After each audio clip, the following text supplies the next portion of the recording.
ମୁଁ ଭବାନୀ ଶଙ୍କର ମହାପାତ୍ର ବୀରନରସିଂହପୁର ପୁରୀ ପ୍ରଭାତୀ ପଣ୍ଡା ଏବଂ ଭରସା ପ୍ରଭା ୟୁଟ୍ୟୁବ୍ ଚ୍ୟାନେଲକୁ ଅଶେଷ ଅଶେଷ ଅଭିନନ୍ଦନ ଓ ଧନ୍ୟବାଦ।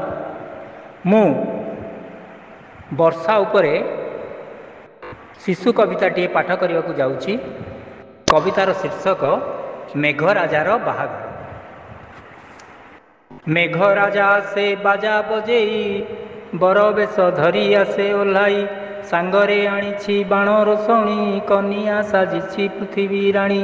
ମୟୂର ନାଚଇ ତାଥେଇ ଥେଇ, ବେଙ୍ଗୁଲି ମଗନ ତା ଗୀତ ଗାଇ, ସଭିଏଁ ଚାହାନ୍ତି ମେଘରାଜାକୁ, କେବେ ସେ ବାଣ୍ଟିବ ଆଳିପଣାକୁ।